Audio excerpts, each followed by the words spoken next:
Hello everyone, welcome to the Renaissance English History Podcast. This is your host, Heather Tesco. But actually I'm not your host today, because today, episode number 56, is a guest episode on Bessie Blount by James Boulton.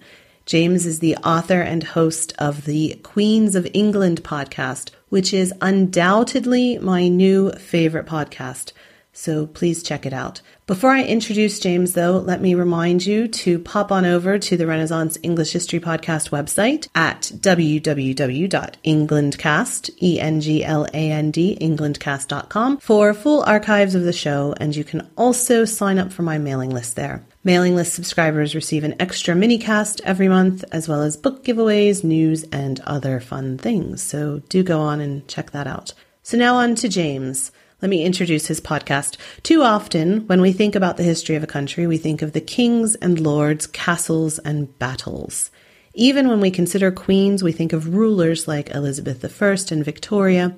But what about the queens who sat beside their husbands, the queen's consort, the generations of women who held no formal power, but still wove an important strand in the tapestry of England? The Queens of England podcast is an alternative history of England told through the lives of the women behind the throne. And you can check it out at queensofenglandpodcast.com. I also have a link up on the Englandcast site. So now I will turn it over to James, and thank you, James. Hello, I'm James Boulton, writer, producer and host of the Queens of England podcast. My show examines the lives of the many women throughout English history that have married kings and become Queen's consort. Throughout, I've tried to show that it's not only the ruling queens like Elizabeth or Victoria that deserve to be remembered, but the ones who are not queens in their own right as well. You can find my show in all the usual places, as well as at my website, queensofenglandpodcast.com. For the past year and a bit, I've been ploughing through the Middle Ages, but I'm about to emerge from the War to the Roses period and enter into the terrifying world of the Tudors, otherwise known as Heather's World. Instead of fending me off, Heather has generously allowed me to come on her podcast while she moves back to the land of the free and the home of the brave. Now, for those of you who listen to David Crowther's History of England podcast, may know me as the person who did a guest episode on Jane Shore. Royal mistresses are fascinating to me, as they are such graphic examples of the notion that medieval marriages were far more like business partnerships than chivalric love matches. They expose the limitations of female power, and often the reactions to them on the part of the nobility and clergy expose the deeply patriarchal nature of society. Therefore, when Heather asked me to contribute to the show, my first thought was to cover one of Henry VIII's mistresses. But which one? To say Henry got around is to understate the point dramatically, but in terms of long-term mistresses there are only a few to choose from. But in the end, I chose Bessie Blount. Before I start talking about Bessie, though, I think it's worth talking a little bit about Henry himself. There are few people in history who have been more studied, more psychoanalyzed, and more romanticized than England's second Tudor king. I got what I think amounts to a fairly typical English education when I was at school, and that meant that I studied the reign of Henry, I believe, at least 5 times from when I was 7 to 18. He looms large in British history, like very few others, and while it is for many reasons, it is his women that probably have elevated him to historical rock star status. Every British schoolchild is taught the rhyme to remember the fates of his wives. Divorced beheaded died, divorced beheaded survived. And if you stopped a person in the street and asked them to name one fact about the reign of Henry VIII, I would bet you 10 quid that the answer would be that he had 6 wives. To put that number in perspective, the next highest number of spouses for a British monarch is half that at 3 for Mary I of Scotland. The matter of his mistresses, though, is surprisingly a matter of some debate.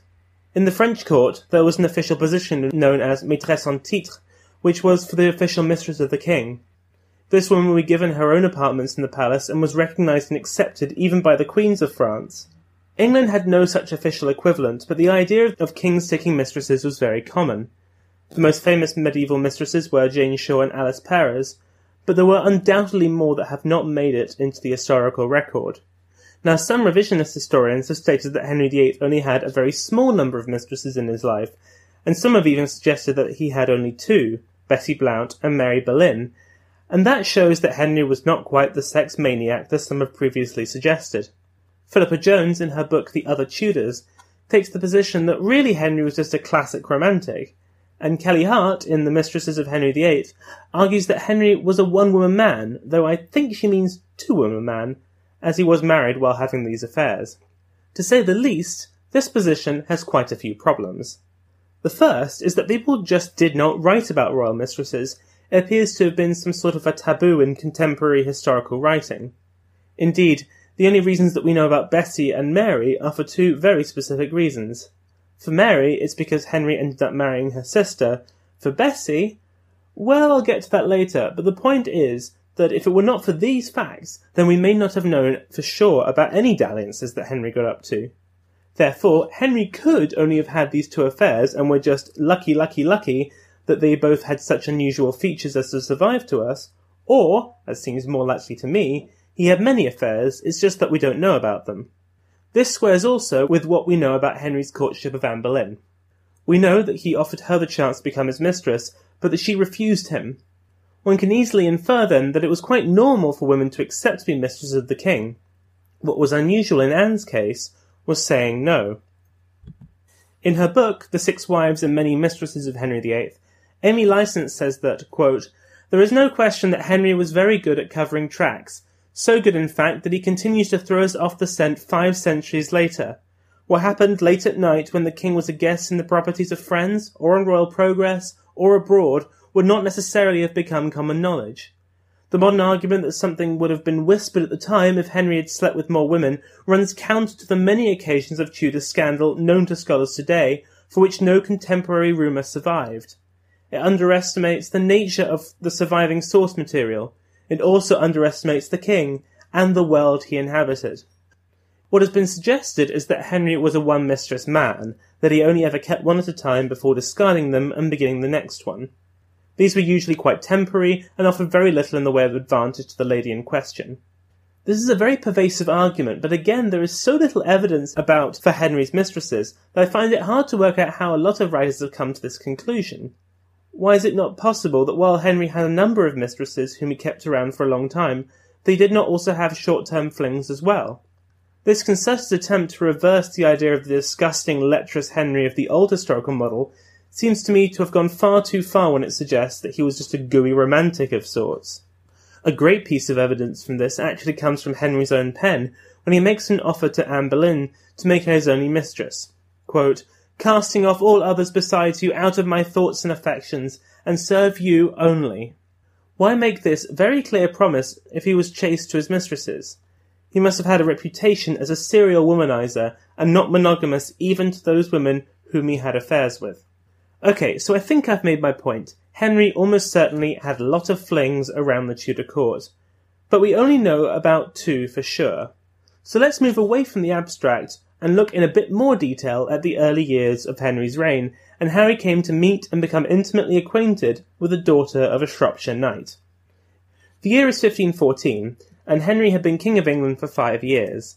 For almost all of that time he had been married to Catherine of Aragon, the daughter of the then King and Queen of Spain, and his brother's widow. In that period she had been pregnant 3 times and was currently bearing her 4th. So far all of her pregnancies had been unsuccessful in producing a live child, and indeed her current attempt was also doomed to end in stillbirth. Pregnancy in this period was a highly ritualised occasion, and involved abstention from any sex while the woman was bearing a child.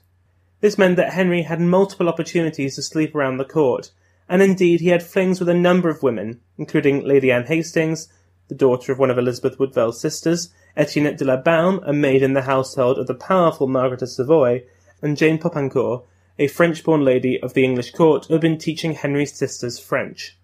Let's not forget that Henry was by now a 23-year-old king who, while not having absolute power, had something approaching it. The French ambassador described Henry in 1509 as being a, quote, "youngling, he cares for nothing but girls and hunting." It is hardly surprising that he slept around a lot, but all of these flings were fairly temporary. While he had been unsuccessful so far in fathering a child with his wife Catherine, it was not unusual for it to take some time. Margaret of Anjou, for example, was a queen for nearly 9 years before giving birth to her first child. His sleeping around had far more to do with him being a full, red-blooded, sexually active man bailing out of his teens than any dissatisfaction with his wife. And it is not altogether unclear that Catherine would have minded much either. It was a normal and expected fact of life for a royal wife to be one of many women with whom the king shared a bed.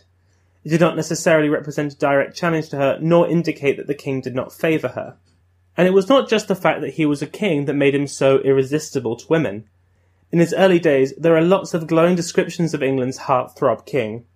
A Venetian visitor to the court described him thusly, quote, "His Majesty is the handsomest potentate I ever set eyes on, above the usual height, with an extremely fine calf to his leg, his complexion very fair and bright, with auburn hair combed straight and short in the French fashion, and a round face so very beautiful that it would become a pretty woman."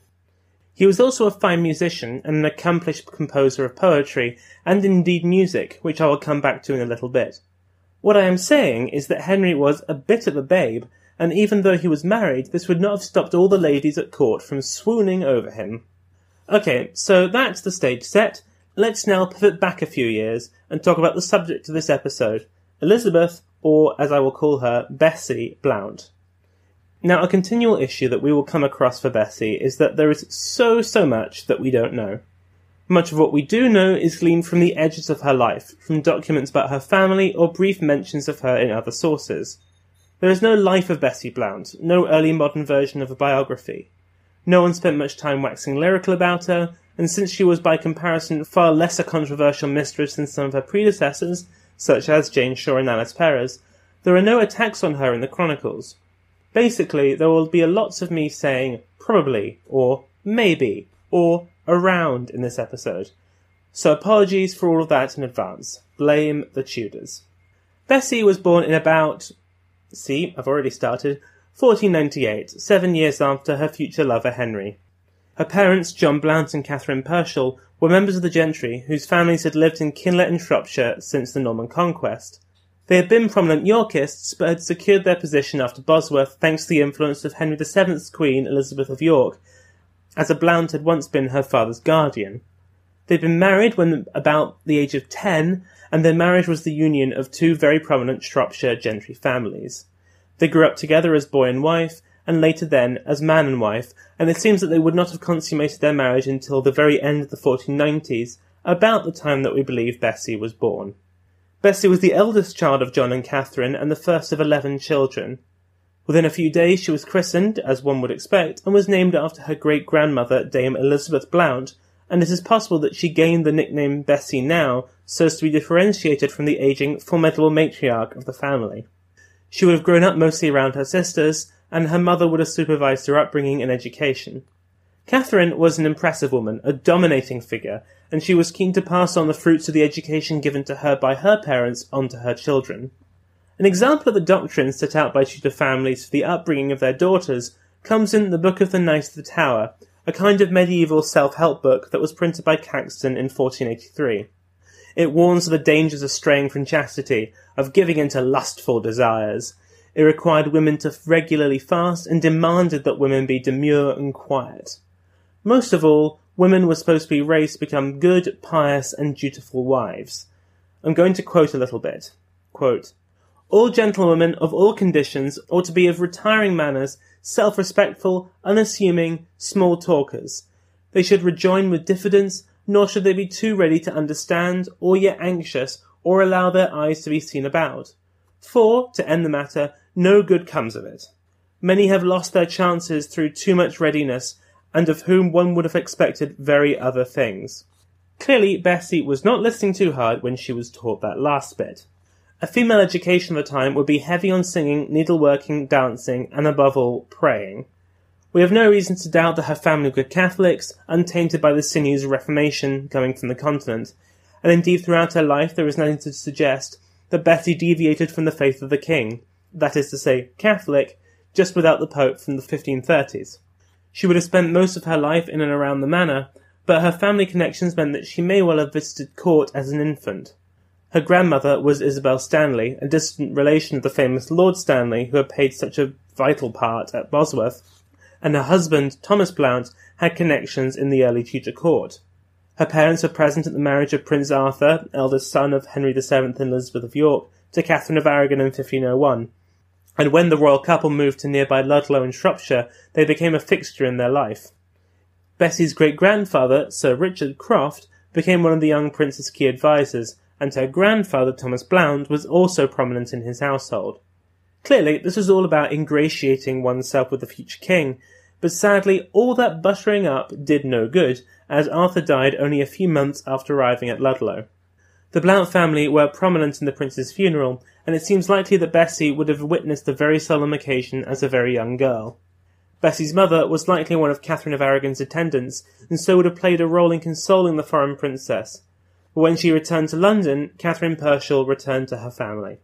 This all happened in 1502, and we don't know anything with certainty about Bessie's life until she pops up at court 10 years later. Her parents were present at the funeral of Henry VII in 1509, and the new king liked her father so much that he appointed him to be one of his spears, a kind of ceremonial bodyguard required to be around the king pretty much constantly. Given that he would continue to have children with his wife, it is likely that she would have been brought along, and Bessie would have come along as well, as at the age of 12, she was approaching the age where she could be introduced to society. It seems that they were keen to win her an appointment as a maid of honour to the Queen, who was of course at this time Catherine of Aragon. Now, to become a maid of honour, there were a few requirements. You had to be well born and well connected, but also you had to be pretty. No one wants ugly people around the Queen. It just doesn't make for a good visual. And by that, I mean that Henry VIII liked to be surrounded by attractive women. For, reasons.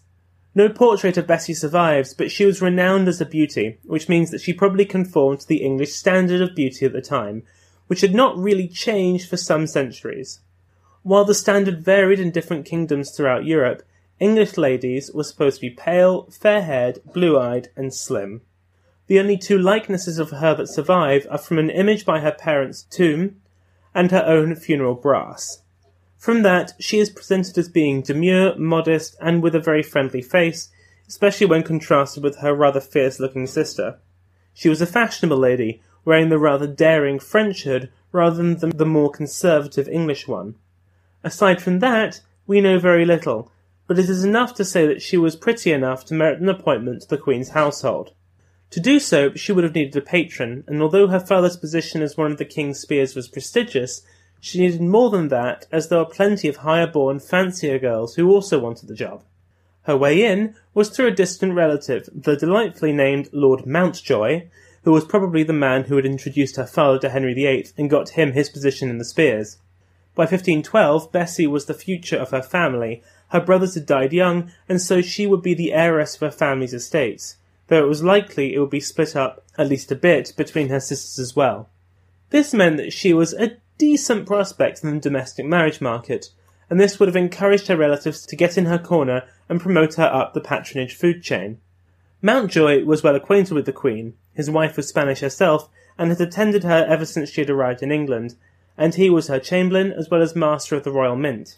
She also had in her corner another distant relation, Sir Edward Darrell, who, as the Queen's vice-chamberlain, which, until I did the research for this, I had no idea was a thing. He was also one of the King's Knights of the Body and a spear like Bessie's father. Getting Bessie into the royal court was good for her, good for the family, but also good for Mountjoy and Darrell personally, as the more Blounts they could squeeze into the Queen's household, the more influence they would have over a woman who at the time was a fairly significant presence in the Tudor court. Bessie achieved her aim and became a lady-in-waiting to Queen Catherine in 1513 at the age of 14. This meant that she was of marriage age and in the shop window, as it were. Now, of course, this new position meant that she would have to get a whole new wardrobe, as the King and Queen were known to have very exacting standards of dress. Women were supposed to wear tight-fitting garments on their upper body and arms, with the early modern equivalent of a push-up bra and Spanx. Over that, a sleeved gown and kirtle would be worn, and a full skirt, probably with a train. Her hair would be covered with a hood to complete this ensemble, which would have cost a pretty penny. Catherine had a lot of ladies-in-waiting, and they were divided into 4 grades. They were, in descending order of importance, the great ladies, the ladies of the Privy Chamber, maids of honour, and chamberers.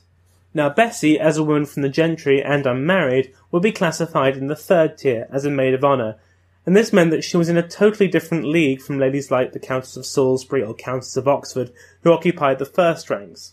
These ladies had their own apartments in the palace, with their own households, but they also had estates to run at home, and so were rarely with the Queen on a day-to-day basis. They would turn up for the big ticket events, but not much else. The second-tier ladies would be with the Queen far more, and they served as her companions. Bessie was the stage below that, and her tasks were far more menial.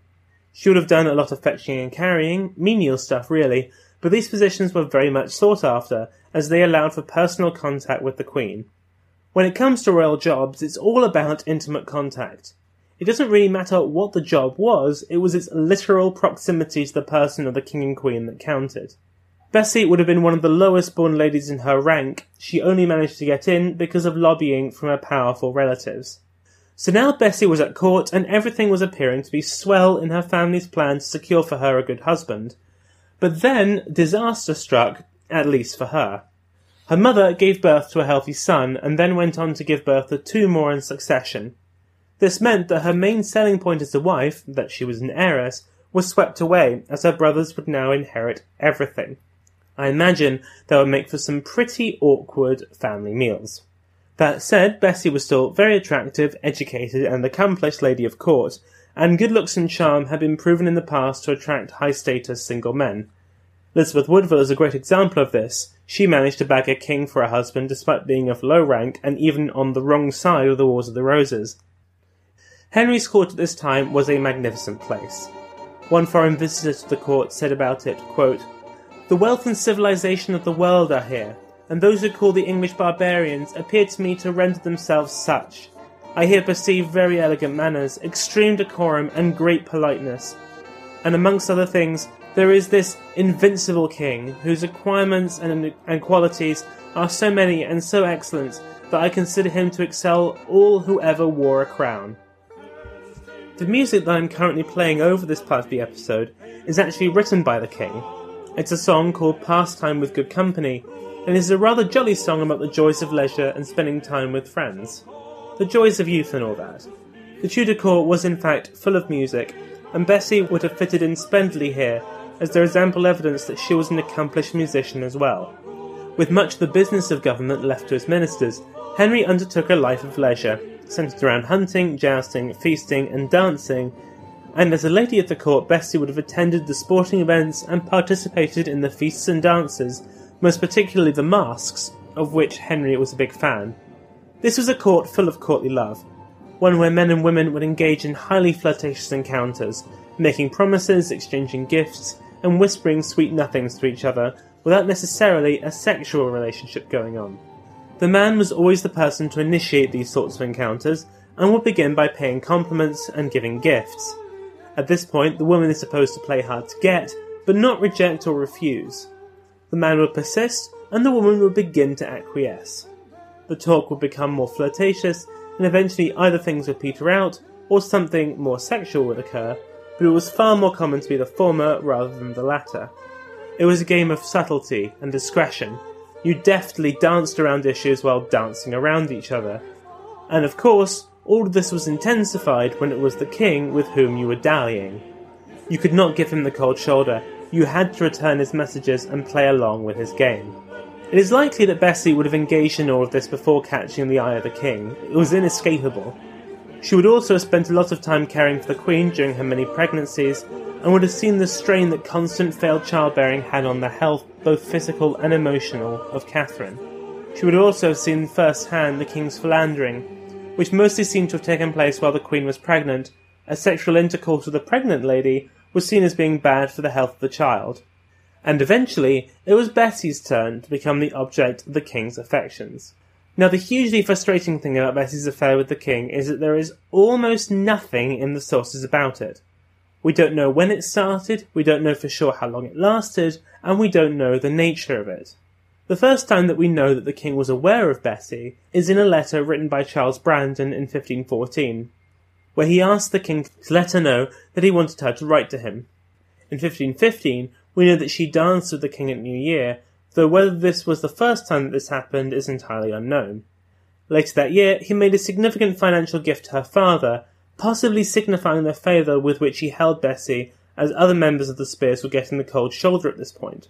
At this point, though, he already had a mistress, Elizabeth Carew, and so proponents of the one mistress Henry theory suggest that it was not until 1517 or so when the gifts given to Elizabeth Carew stopped, marking the end of their relationship, But the problem is that at no point in Henry's affair with Blount is she ever given significant gifts. Like I said, this is for the moment a very under-the-radar affair. Whenever it started, it doesn't really matter. The beautiful Bessie Blount became the king's mistress, the apple of his eye. So, how did this mistressing work? Well, what one needed was a go-between, someone who could add a measure of subtlety. The chief candidate for this is Sir William Compton, who had previous in this regard. The king's chambers in his palaces were of course separate from that of his wife.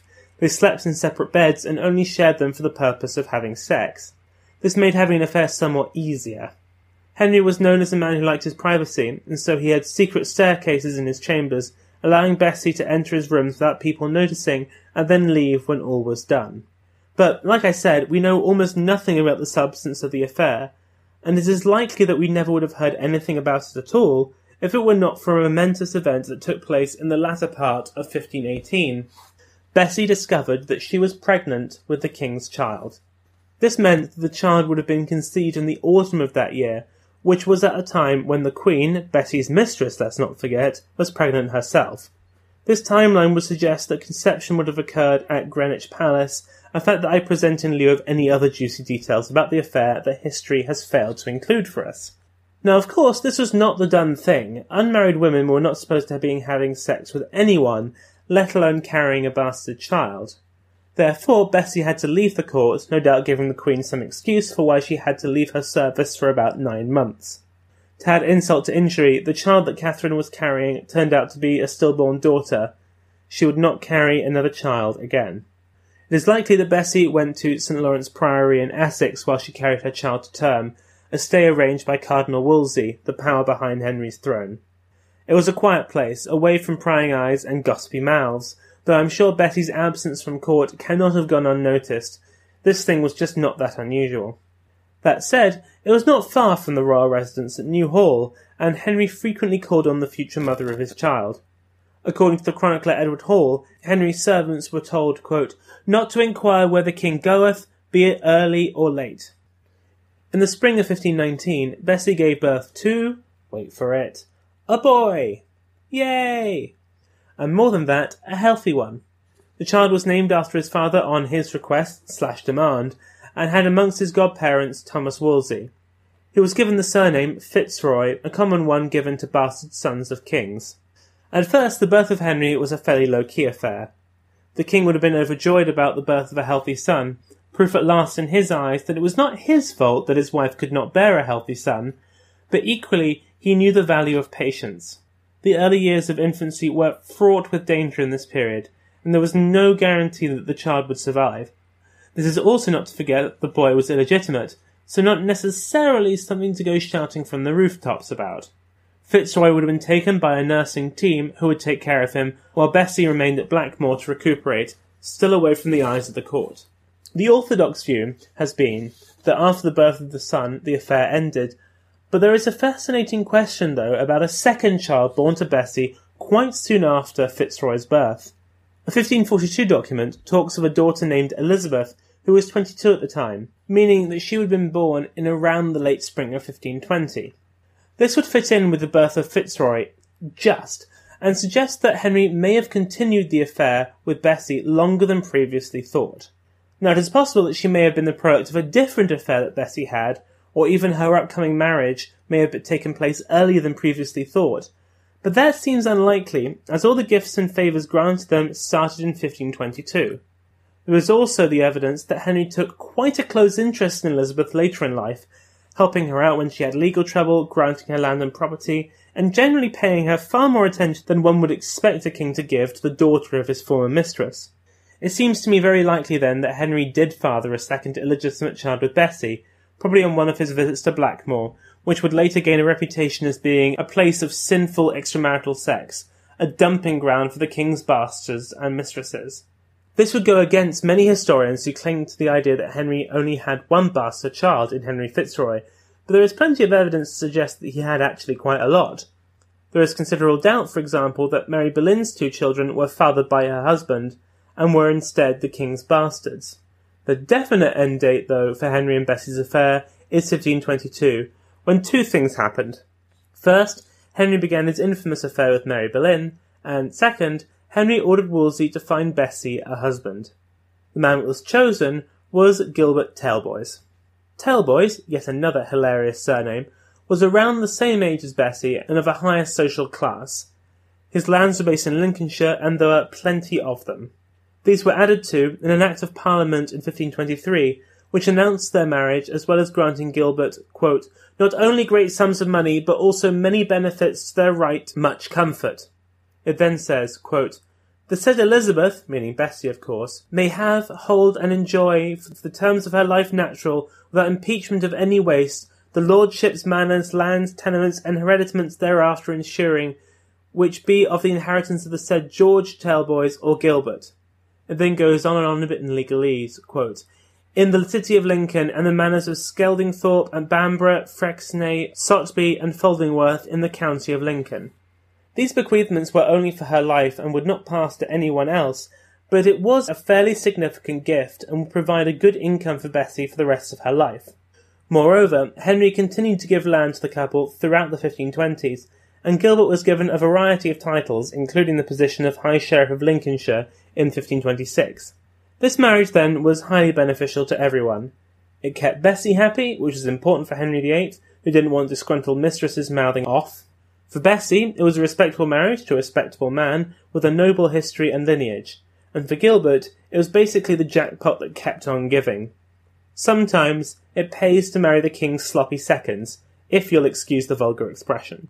Although they were no longer having a sexual relationship, things remained warm between Bessie and Henry. They are known to have continued to exchange gifts at New Year's. Henry's in particular was a far more expensive one than would be expected to be given to a woman of Bessie's position. But of course, there is an elephant in the room that I have not been talking about for a while, and that is the child they brought into the world. And although this is a show about Bessie and not Fitzroy, I will talk about him briefly.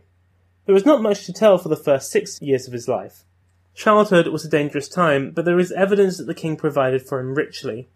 He was raised in the household of Thomas Wolsey, but the biggest moment of his young life took place in 1525.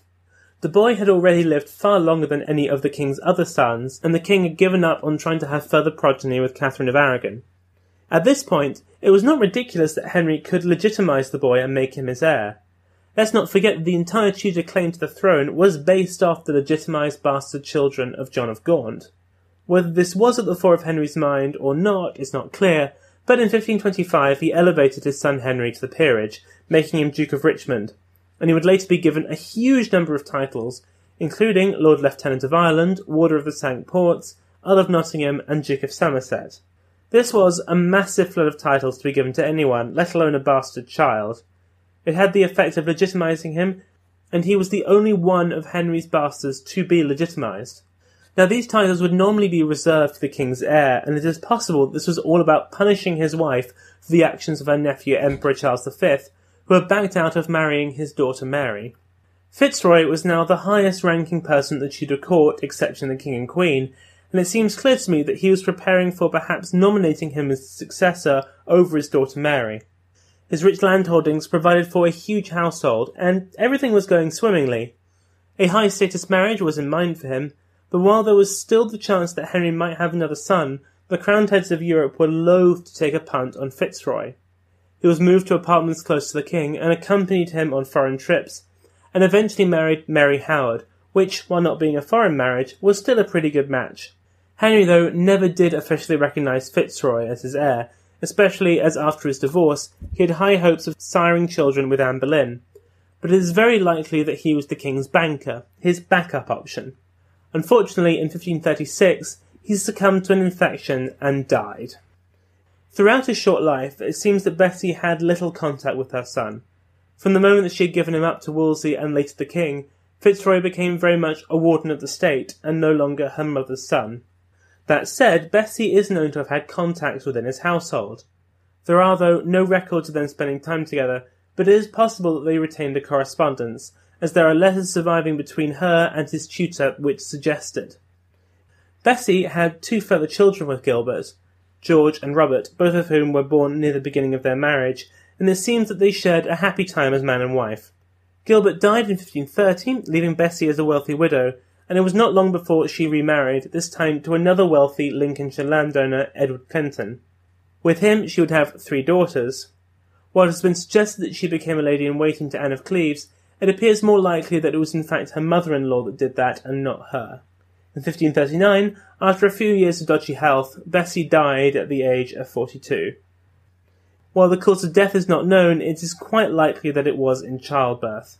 In keeping with the theme of the show, we have no idea where she died, where her funeral was, or where she was buried. And that really is the end of her story. So, what to make of Bessie Blount? She has gone down in history as Henry's most important mistress, but that really is purely down to the fact that she was the first woman to bear him a son. Indeed, if it were not for that, we never would have known that they had an affair. The paucity of the number of gifts made to her during their affair compared to Anne Boleyn firmly suggests that she was just one woman amongst many for the king, but all that changed when Henry Fitzroy was born. His birth was a huge moment in the life of the kingdom, and indeed one could argue the history of Europe, as it proved to Henry that he could have a son. It proved, in his eyes, if he could only choose a better candidate to be the mother of his children, then he could produce the heir to the throne that he had always wanted. There are many, many, many other factors that led to Henry's divorce from Catherine of Aragon and the break with Rome, but Fitzroy was a piece of the puzzle. Indeed, if things had turned out differently, Bessie could have ended up being a queen mother, as Henry seems to have viewed Fitzroy as his backup heir. He was treated with far greater distinction, generosity, and kindness than Mary or Elizabeth were, and if it were not for his untimely death, and of course the later birth of Prince Edward, the future Edward VI, then we could have had a Henry IX. Of course, this is all if, buts, and maybes, but really, that is the story of Bessie in a nutshell. She was probably Henry VIII's longest-lasting mistress, a great achievement in of itself given Henry's wandering eye, but again, we don't know for sure. We have to reconstruct her life through fragments and make a ton of educated assumptions to piece together a life for her, but I think there is no doubt that she was a fairly remarkable woman. The life that she led was no doubt strongly influenced by men, first by her father, then by Lord Mountjoy and Edward Darrell, who got her into the Queen's household, and then by the King. Yet after that she became her own woman, who did not last long in the Tudor court unless you had something about you. Henry did not just chase after pretty skirts, especially not in his younger years. He was attracted to beautiful women, yes, but also intelligent and refined women, people who could engage with him intellectually. For Bessie to last so long in his affections, and to have 2 children with him, shows her calibre. She was one of many mistresses, but perhaps she was the first amongst these equals, and although she survives in the record thanks to a fluke of biology, she deserves to be remembered. Thank you so much, James, for putting together such an interesting and thorough episode. I really learned a lot, and I enjoyed it, and I appreciate it. So for links to James's site and to subscribe to the Queens of England podcast, everything like that, remember to go to englandcast.com and I will hook you up. Next week, we're going to have another guest episode. And this one, it's from the guys of the Reconsidered podcast, the gentlemen of the Reconsidered podcast. And it's going to be on Richard III and how he has been portrayed throughout the Tudor period and beyond, Shakespeare, fun things like that. And then after that, we're going to have the Tudor Times Person of the Month interview. And then I will be back on my regular schedule in October. Thanks so much for listening, everybody. I will speak with you soon. Bye-bye.